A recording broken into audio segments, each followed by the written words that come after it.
Bonjour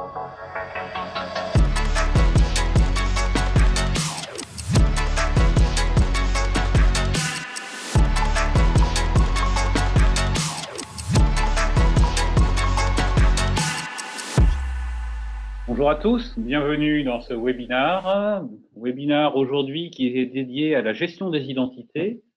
et en particulier comment faire en sorte de capitaliser sur vos investissements en termes de solutions de gestion des identités en adossant une solution d'Identity Analytics pour répondre à vos nouveaux besoins. Je suis Sébastien Fèvre, fondateur, directeur général et CTO de Brainwave. Vous pouvez me contacter sur LinkedIn ou par email si vous souhaitez échanger avec moi à l'issue de ce webinaire. Ce sera avec plaisir. Commençons peut-être par une petite définition de la gestion des identités. Écoutez, Gartner en a donné une qui, je trouve, est très intéressante et finalement au bon niveau. Identity and Access Management is a discipline that enables the right individual to access the right resources at the right time for the right reason. Donc, on est vraiment dans le cœur du sujet, hein. C'est vraiment cette gestion des identités qui nous permet de faire en sorte que les bonnes personnes disposent des bons droits d'accès aux bonnes ressources, au bon moment et pour les bonnes raisons. Donc, on est typiquement dans ce que l'on va appeler des gestions de cycle de vie,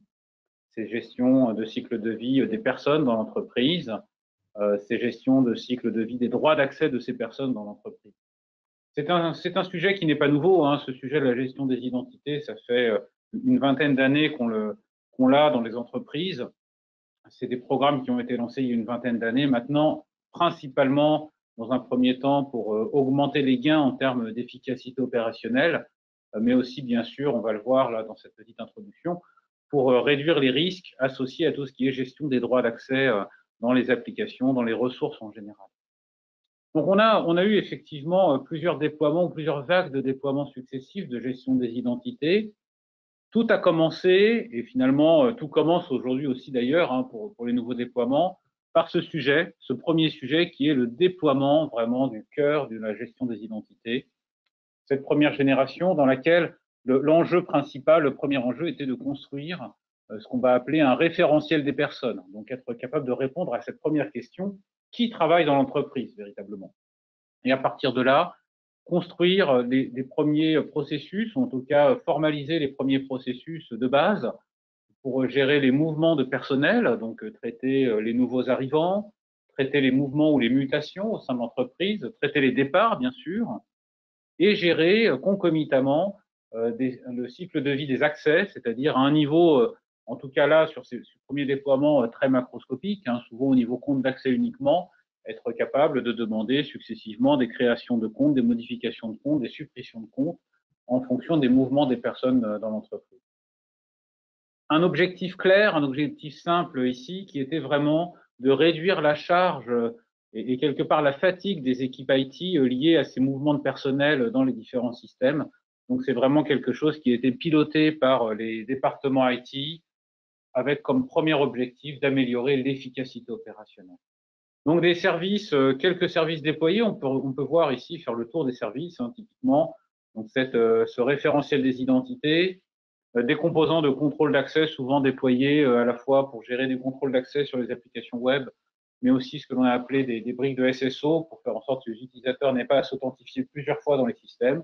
Et puis, ces différents composants, donc gestion du cycle de vie des personnes, gestion du cycle de vie des accès, un peu de ce qu'on a appelé de provisioning, ou ce qu'on appelle de provisioning, pour automatiser ces actes de gestion technique, bon, souvent, très honnêtement, sur une sous-partie des systèmes, puisque c'est souvent complexe à mettre en place. Ça a changé, ça a évolué, et on a un moment, finalement, entre 2012 et 2014, où on a eu la rencontre de deux mondes, c'est ce monde de l'efficacité opérationnelle qui s'est rencontré avec le monde de la gouvernance. Et donc, à l'époque, ce sont deux marchés, l'IAM qui a fusionné avec un marché qui s'appelait l'IAG, Identity and Access Governance, pour devenir le terme que l'on connaît aujourd'hui, qui est le terme IGA, Identity Governance and Administration. Finalement, c'était quoi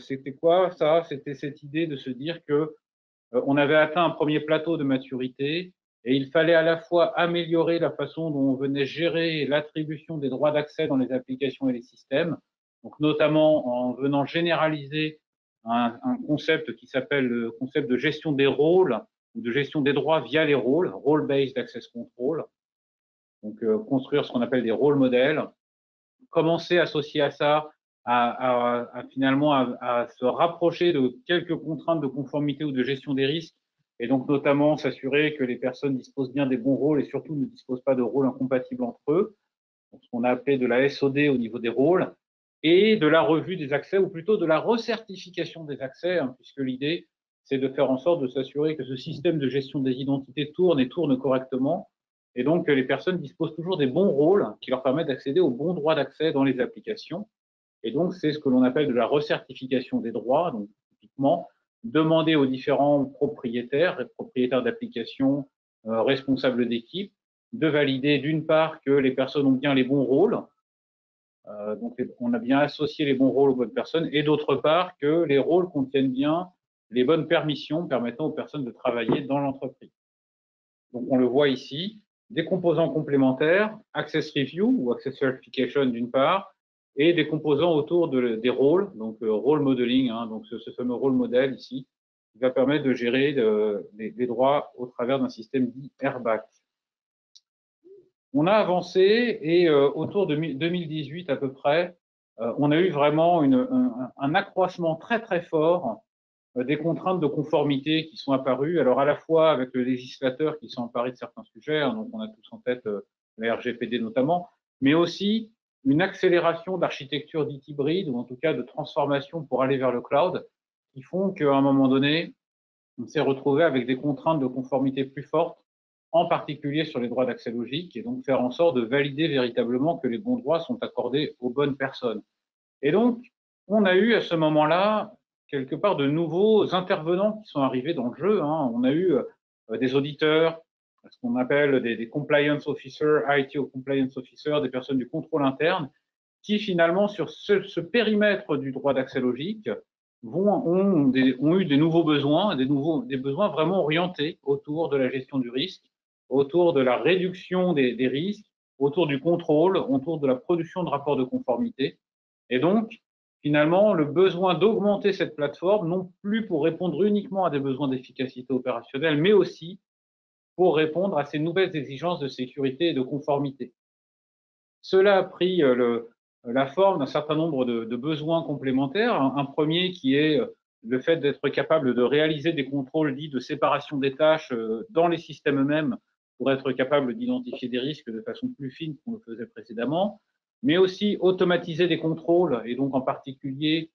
les contrôles liés aux accès, et identifier les comptes actifs alors que les personnes sont parties, les droits en surallocation, les droits d'accès atypiques, les problèmes de violation de stratégie de mot de passe. Voilà, vraiment un nombre de contrôles d'ITGC, hein, que l'on retrouve d'ailleurs dans les normes de conformité à contrôler régulièrement.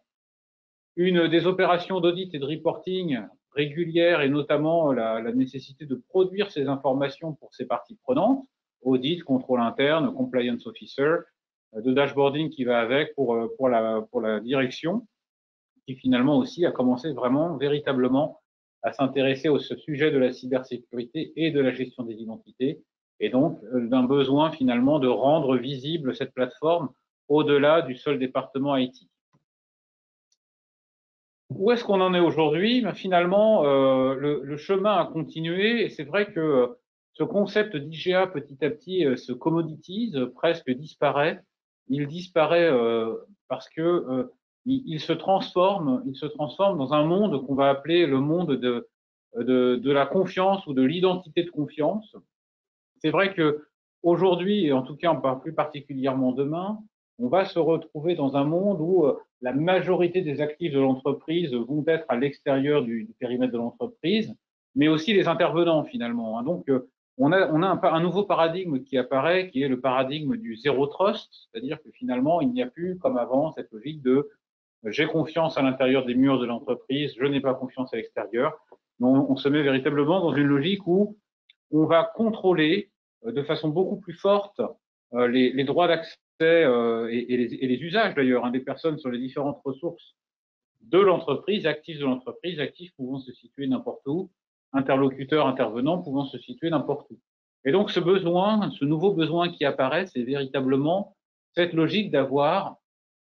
une vision complète et globale et exhaustive de tout ce qui va être droit d'accès logique, bien sûr du point de vue des personnes, mais aussi du point de vue des entités, du point de vue des comptes à privilèges, au niveau des applications, bien sûr, comme historiquement sur la gestion des identités, mais aussi au niveau des infrastructures on-prem, des infrastructures cloud, des accès aux données hébergées dans le cloud, notamment toutes ces logiques de partage. Donc une vue beaucoup plus complète que ce que l'on a aujourd'hui, avec, bien sûr, de façon concomitante à cette augmentation massive du volume de données à traiter, de l'analytics et de l'intelligence pour faire en sorte quelque part d'automatiser ce qui peut l'être et vraiment de mettre le projecteur sur ce qui va poser problème ou sur ce qui pose problème en venant corréler à la fois les droits d'accès et les actions qui sont effectuées par les personnes pour se mettre vraiment dans une approche dans une posture de pilotage de cette sécurité applicative. Donc des services complémentaires déployés aujourd'hui que l'on voit dans ce giron IAM et IGA, donc tout ce qui va être meilleure prise en compte des comptes non pas nominatifs, mais des comptes sans propriétaire, donc la gestion des comptes à privilèges notamment, une vision qui va s'élargir vers l'accès aux données d'une part, donc qui a accès à quoi d'un point de vue données, mais qui a accès à quoi au niveau infrastructure aussi, donc des composants de CIEM par exemple qui peuvent apparaître, et bien sûr une part importante autour de l'analytics et de l'intelligence. Tout ça, c'est un cheminement qui est assez long. C'est un cheminement, d'ailleurs, ce n'est pas un projet, c'est un programme lorsque l'on fait de l'IAM, parce qu'on le voit, finalement, cette gestion des droits d'accès logique, elle évolue avec les besoins de l'entreprise. Quoi qu'il en soit, ces étapes de maturité, elles correspondent aussi à des étapes de déploiement. C'est-à-dire que si on reprend les bonnes pratiques Gartner, lorsque l'on déploie un projet IGA aujourd'hui, on démarre de toute façon par de l'IAM. Donc, une étape parfois d'ailleurs un peu sous-estimée par les parties prenantes, c'est nettoyage et mise en qualité des données avant de rentrer dans une première étape véritablement de type efficacité opérationnelle qui va être gestion des cycles de vie pour savoir qui travaille dans l'entreprise, gérer les mouvements de personnes, gérer les mouvements et les attributions de droits d'accès pour ensuite aller vers des étapes qui vont être des étapes qui vont plutôt traiter du risque et de la conformité, donc les workflows, la certification, l'application de politiques de sécurité, la mise en place de modèles de rôle et le reste. Bon, on le voit finalement ici, un stage 1, stage 2, stage 3. Finalement, si on ne va que jusqu'au stage 2, c'est déjà un gros travail. C'est-à-dire que ici, une métrique type, une entreprise de taille moyenne, globalement une entreprise entre 1000 et 2000 personnes, qui va aller jusqu'à une étape 2, c'est-à-dire véritablement uniquement traiter de façon assez basique la gestion des cycles de vie des personnes et de leurs droits d'accès associés, c'est déjà un gros projet. C'est un projet de plus de 200 jours hommes, souvent en termes de déploiement. C'est un projet derrière qui va s'étaler sur une période assez longue parce que on a du changement pas seulement technique, mais aussi du changement organisationnel. Donc, on est souvent sur un travail de mise en qualité de données qui est souvent sous-estimé, mais qui est assez long aussi. Donc, on est sur des périodes de 18-24 mois. Et puis, d'ailleurs, après, des charges de maintien en conditions opérationnelles qui ne sont pas non plus anecdotiques, puisque c'est des outils qui nécessitent quand même d'être entretenus pour continuer à fonctionner. Donc, on est déjà sur un investissement conséquent. Ça prend du temps. Et pour autant, ce n'est pas un investissement vain. Ça rencontre souvent des gains en termes d'efficacité opérationnelle. Donc, ça fait le job, comme on dit. Donc, ça tourne. Et donc, la question devient, mais lorsque j'en suis à cette étape, et donc finalement, j'ai déployé mon programme de gestion des identités, je réponds déjà à ces enjeux, mais que je suis quelque part chahuté par ces nouveaux besoins liés notamment à la sécurité, à la conformité, à cette problématique qui est d'aller voir un petit peu plus loin que mon parc applicatif actuel, ce qui se passe dans d'autres systèmes. Est-ce qu'il faut vraiment que je reparte de la page blanche, que je déploie une nouvelle solution, que je me reprenne finalement ces différentes étapes, parce que je n'aurai pas vraiment de raccourci ou de passage secret, ou est-ce qu'il faut, finalement, est-ce que je peux faire autrement? Donc c'est vraiment la question que l'on peut se poser. Comment on fait pour la suite? Est-ce qu'on redémarre de la page blanche ou est-ce qu'au contraire, on peut adopter une approche un peu plus agile pour faire en sorte de capitaliser sur ce premier investissement et plutôt de se mettre dans une posture d'accélération sur le reste? Eh bien, écoutez, c'est vraiment le but de ce webinaire, c'est de réfléchir ensemble un petit peu hors du cadre peut-être et de se dire, finalement, est-ce que ce n'est pas un, mais bien deux projets que je suis en train de mener?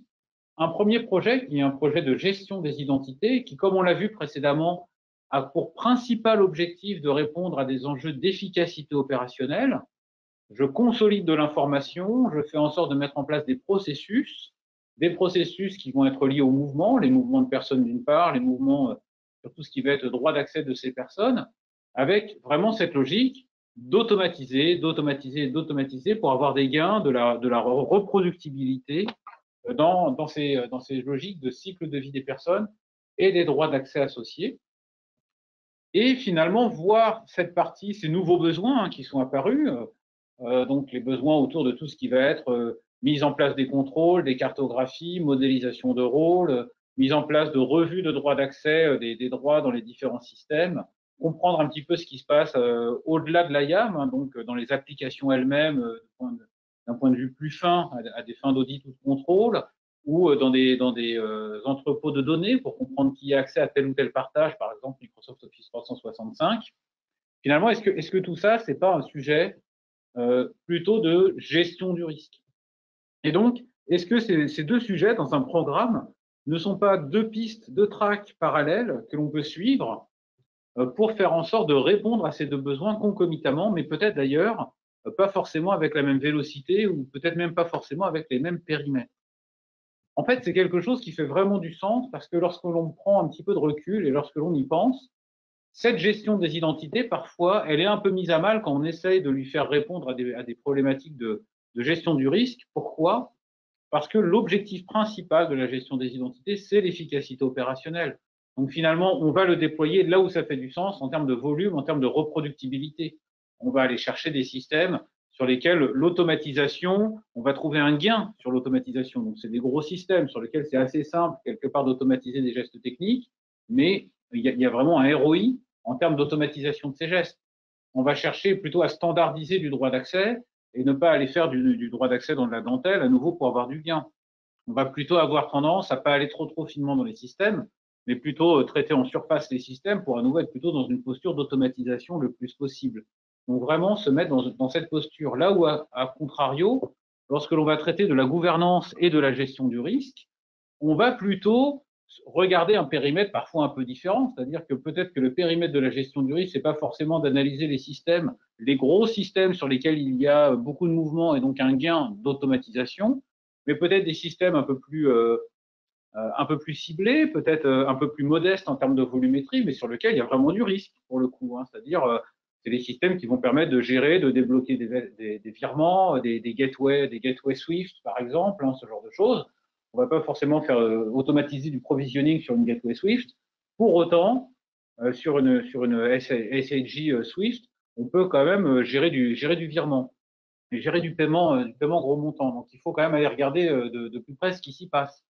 Venir regarder peut-être aussi dans certains systèmes comme des ERP de façon très fine ce qui se passe à l'intérieur pour aller quelque part faire de l'analyse beaucoup plus fine de SOD et voir si l'on a des risques en termes de fuite de données ou plutôt de fraude. Être capable de venir travailler à un niveau data peut-être aussi, hein, identifier peut-être en termes de classification des entrepôts de données sensibles sur lesquels il faudrait lancer des revues régulières de droit d'accès, voire identifier des mouvements anormaux en termes de volume de personnes qui peuvent accéder pour détecter en amont d'éventuelles fuites de données. Donc on est finalement sur un paradigme qui est un petit peu différent, bien sûr des périmètres qui se recouvrent, mais finalement des périmètres de déploiement pas exactement les mêmes. Et lorsque l'on pense ça comme deux pistes en parallèle, peut-être même avec deux solutions en parallèle, finalement, on se rend compte que l'un et l'autre s'alimentent, mais on est beaucoup plus souple dans cette stratégie de déploiement, puisque lorsque l'on fait l'évaluation vraiment du pourquoi, hein, du besoin métier du déploiement, on peut assez rapidement tomber dans la case 1 ou la case 2 et vraiment se focaliser sur le service rendu pour l'utilisateur. Donc c'est la clé. La clé, vraiment, c'est lorsque l'on pense comme ça, on n'a plus besoin d'être en perpétuel, quelque part, arbitrage. Hein, est-ce qu'il faut que je résolve d'abord des problèmes d'efficacité opérationnelle et puis on verra les risques plus tard? Ou est-ce que, à contrario, je fais que du risque et puis bon, bah, tant pis, tout va être manuel? Ou est-ce que je ne pourrais gérer le risque que sur ce que j'aurais automatisé, comme on le voit souvent, et c'est souvent le défaut d'ailleurs des suites uniques de gestion des identités, hein, qui finalement vous offre uniquement une vision très restreinte de la gestion du risque, puisque c'est uniquement sur le périmètre qui est par ailleurs géré automatiquement. Et donc, ça réduit le champ des possibles assez mécaniquement. On est vraiment, là, lorsque l'on réfléchit comme ça, et en particulier avec deux solutions, sur une posture plus agile, qui permet d'aller plus vite, plus loin,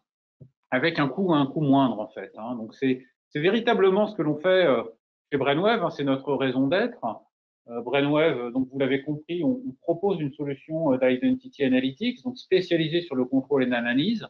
Et aujourd'hui, nous avons de nombreux clients que nous avons aidés dans cette dynamique, c'est-à-dire finalement pour venir augmenter leur investissement actuel de gestion des identités en venant y adosser un composant, une solution d'identity analytics qui va tantôt permettre de réaliser tout ce qui va être cartographie des droits d'accès au niveau infrastructure, application, données, donc des périmètres plus larges que ce qui est couvert par la gestion des identités, l'automatisation des contrôles ITGC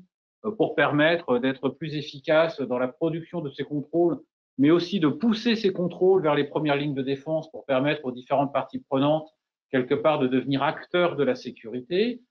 permettre la création ou l'enrichissement de catalogues de rôles pour que cette gestion des identités soit plus efficace. Bien évidemment, venir réaliser des contrôles de séparation de tâches, parfois même de façon très très fine dans certains systèmes ou en intersystème, en complément de la gestion des identités, pour venir être capable d'adresser les besoins des départements contrôle interne, audit, en complément des besoins souvent plus élémentaires de l'équipe de gestion des identités sur cette notion de SOD. Et enfin, les notions de revue de droit, ces notions de revue de droit réelles constatées dans les systèmes, donc quelque part, non pas uniquement cette revue au sens de la IAM, mais véritablement celle qui va vous être demandée, notamment sur des périmètres de conformité par les auditeurs, que ce soit sur des périmètres applicatifs, mais aussi infrastructure, voire d'accès aux données, donc données on-prem, données cloud, être capable d'automatiser ces différents processus de revue. Donc, on a différentes mécaniques, tout ça peut s'adjoindre comme ça, se compléter, et en parfaite complémentarité avec votre système de gestion des identités. Donc, comment est-ce que ça s'articule tout ça? Eh bien, finalement, de façon assez simple, votre système de gestion des identités roule,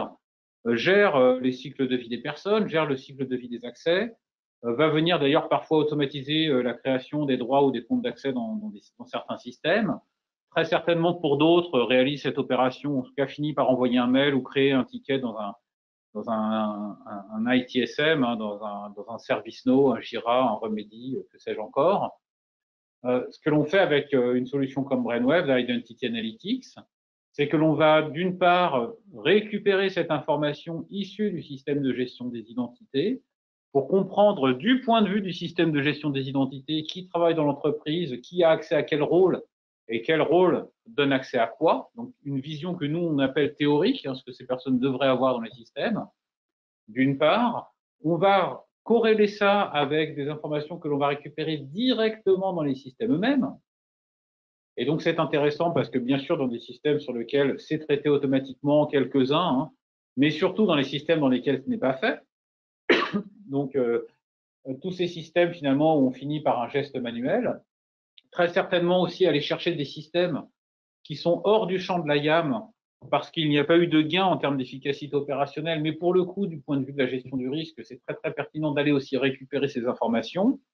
les comptes à privilèges, les droits d'accès aux données, les droits d'accès à des systèmes un petit peu en bordure de l'IT, mais qui sont un peu sensibles, des droits d'accès à des infrastructures. On va corréler tout cela pour permettre d'automatiser l'ensemble des gestes de contrôle, de conformité et d'analyse, mise en qualité des données, rapprochement de l'ensemble des informations, cartographie, outillage de la première ligne de défense, revue des accès, opération de role mining, de modélisation de rôle, automatisation des contrôles, que ce soit les contrôles liés aux accès, les contrôles de SOD. Donc, toutes ces fonctionnalités vont être mises à disposition par la plateforme de gouvernance et les actions de remédiation, s'il y a lieu, les correctifs qui vont être détectés et déclenchés depuis cette plateforme vont être poussés vers le système de gestion des identités pour action et ou vers en créant des tickets dans des systèmes de ticketing type ServiceNow ou autre, pour faire en sorte finalement d'avoir cette boucle vertueuse et d'avoir bien finalement d'un côté ce bras armé qui réalise les opérations, la gestion des identités, et de l'autre côté cet organe de contrôle qui s'assure que tout est fait correctement dans les règles de l'art et qu'il n'y a pas de déviation entre la théorie et la pratique constatée dans les systèmes. Voilà, donc c'est vraiment la clé et vraiment ce premier webinaire, hein, puisqu'il va y en avoir un deuxième qui va suivre, sur lequel on va rentrer un peu plus dans des cas d'usage concrets, d'ailleurs avec une démonstration de la solution. Mais ce premier webinaire d'introduction avait vraiment pour objectif, quelque part, de vous aider un petit peu à prendre un petit peu de recul par rapport à ce sujet et en même temps à vous rassurer et à vous dire que non, ce que vous avez fait aujourd'hui n'a pas besoin d'être remis en question. Vous pouvez vous appuyer sur ce que vous avez fait, que ce soit une solution d'ailleurs du marché ou un développement spécifique. Vous pouvez tout à fait capitaliser sur votre investissement actuel pour faire en sorte de rajouter des fonctionnalités de gouvernance, des fonctionnalités d'analyse pour répondre à ces nouveaux enjeux. Donc, je vous encourage vraiment à en discuter avec les parties prenantes au sein de votre entreprise et à identifier vos priorités. Est-ce que vos priorités sont vraiment dans le fait de finalement de continuer à travailler sur cette efficacité opérationnelle ou est-ce que vous considérez vous-même que l'investissement actuel ne rend pas le service attendu en termes d'efficacité opérationnelle ou est-ce que finalement le constat que vous faites, c'est que vous avez effectivement besoin de compléter un existant en venant rajouter plutôt des composants qui sont typiquement des composants de gestion cartographie du risque, donc des composants de gouvernance. Et dans ce cas, effectivement, des solutions existent. Nous pouvons vous aider à compléter et à capitaliser sur votre investissement avec une échelle de temps et une échelle de moyens qui est infinitésimale par rapport au fait de redémarrer depuis zéro un nouveau projet de gestion des identités avec une nouvelle solution, une nouvelle approche. Voilà, donc ce webinaire est terminé. Je vous remercie à nouveau. Donc, nous allons avoir une session qui va suivre. Donc, vous recevrez prochainement une invitation sur un deuxième webinaire sur lequel on va travailler de façon un peu plus concrète et pragmatique sur un cas d'usage et vous montrer de quelle façon la solution Brainwave peut vous aider à compléter votre système actuel de gestion des identités en venant apporter les différents composants que l'on a vus de cartographie, de contrôle, d'analyse, de mise en qualité de données et de revue, bien sûr, pour vous permettre de répondre à vos nouveaux enjeux de risque et de conformité. Merci à tous et à très vite.